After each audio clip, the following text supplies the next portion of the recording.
Assalamualaikum warahmatullahi wabarakatuh.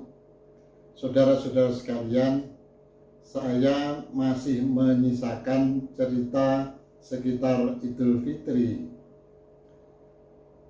4 Mei 2022 atau tepatnya 1443 Hijriah yang lalu. Pada waktu silaturahmi keluarga besar, ada beberapa saudara atau tepatnya keponakan-keponakan yang menginjak remaja menanyakan pada saya bagaimana kiatnya mencari jodoh.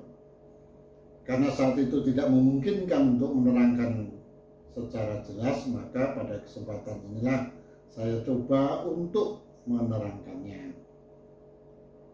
Pada prinsipnya, manusia itu mengalami yang namanya takdir. Takdir adalah suatu ketetapan Allah SWT yang pada dasarnya dibagi menjadi dua, yaitu ketetapan yang pertama itu ketetapan yang tidak bisa dirubah, mulai yang bersangkutan lahir di muka bumi ini sampai yang bersangkutan atau sampai pada ajalnya. Yang kedua yaitu takdir yang berlaku pada seseorang, keputusan padanya itu diberikan setelah yang bersangkutan itu melakukan upaya sesuatu.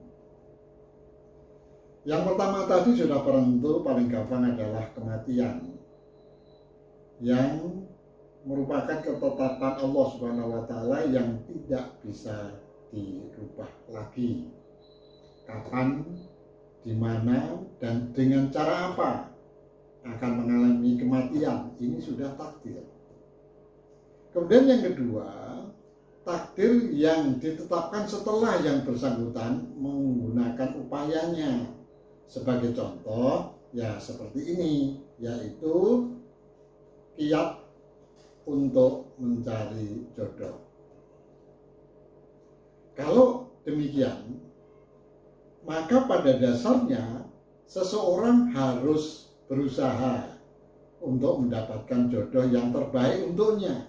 Jadi tidak bisa sewaktu-waktu mendapatkan jodoh yang akan datang dengan sendirinya, tapi perlu diupayakan yang terbaik buatnya.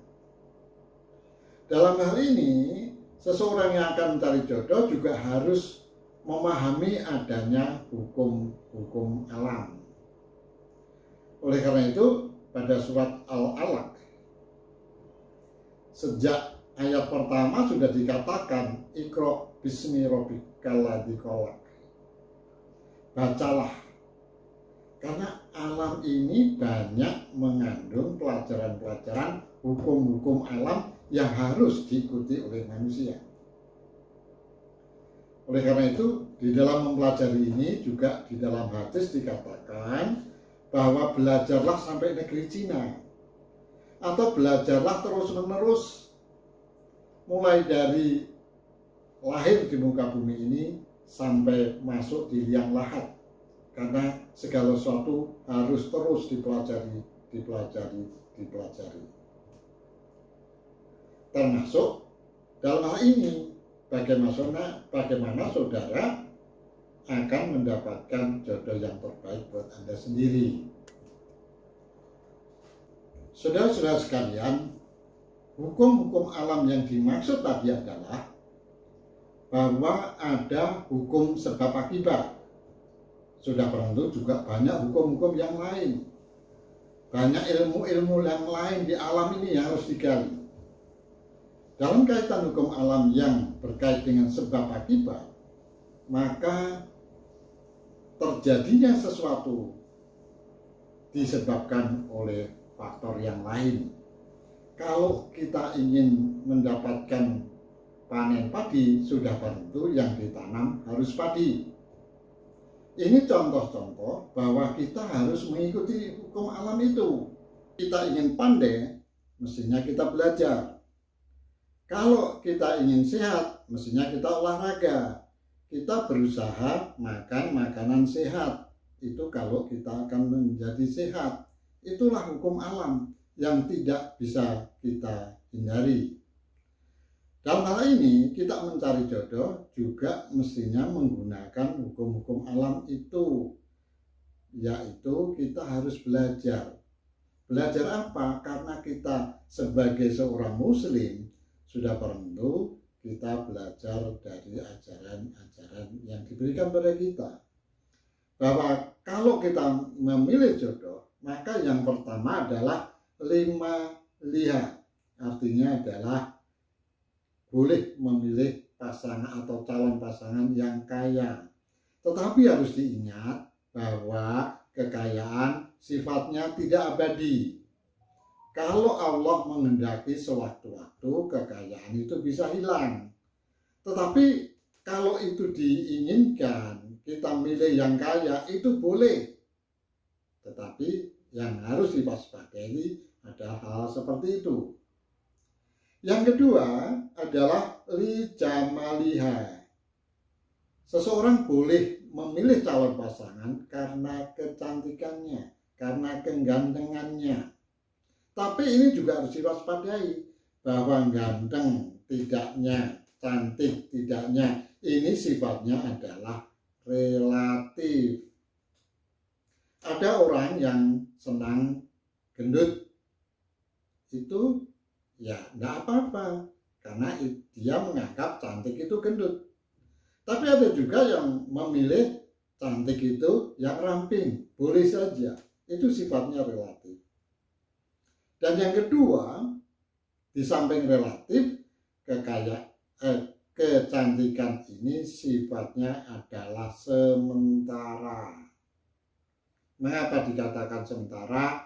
Karena paling-paling bertahan itu 20 tahun. Setelah 20 tahun bagaimanapun diusahakan, kecantikan itu lama-lama akan pudar.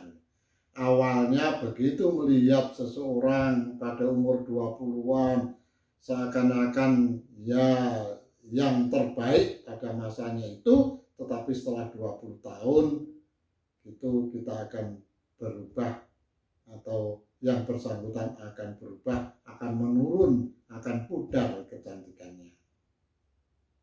Oleh karena itu ini harus jadi pertimbangan, kecuali kalau yang dipilih itu yang jelek, itu akan awet.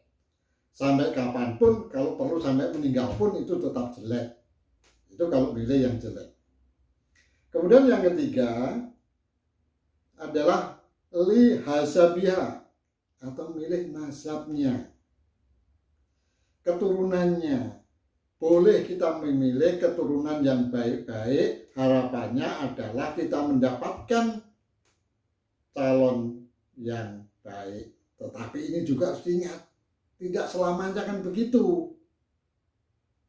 Saudara-saudara sekalian, dalam hadis tersebut dikatakan bahwa disebutkan ada 4 pertimbangan yang bisa dipakai, dan agama adalah pertimbangan yang keempat. Namun itu bukan kalimat berhenti, masih ada komanya. Kalau pertimbangan keempat ini digunakan, maka seluruhnya akan Anda genggam. Artinya apa? Bahwa kalau pertimbangan agama yang digunakan, maka kekayaan, maka kegantengan, kecantikan itu akan menjadi baik semuanya karena ridha Allah. Karena kalau kita melaksanakan apapun yang diperintahkan kepada Allah, maka Allah akan mengatur segalanya. Jangan takut, karena Allah itu yang menciptakan kita. Allah itu yang memproduksi kita. Sudah barang tentu Allah akan tahu kebutuhan-kebutuhan kita. Kebutuhan kita itulah yang akan dipenuhi apabila kita mengikuti petunjuk-petunjuk Allah. Berdoalah, pasti akan kukabulkan. Uni astajib lakum. Ini janji Allah. Kalau kita melakukan hal-hal yang diperintahkan oleh Allah dan menghindari larangan-larangan yang diberikan. Dalam kesempatan lain nanti akan saya sampaikan bagaimana kita memberdayakan manusia, memberdayakan diri kita sebagai manusia. dalam hal menyongsong apa yang dinamakan takdir yang nantinya akan ditentukan oleh Allah Subhanahu wa taala. Saya kira ini saja yang bisa saya sampaikan dulu. Mudah-mudahan ada manfaatnya. Wassalamualaikum warahmatullahi wabarakatuh.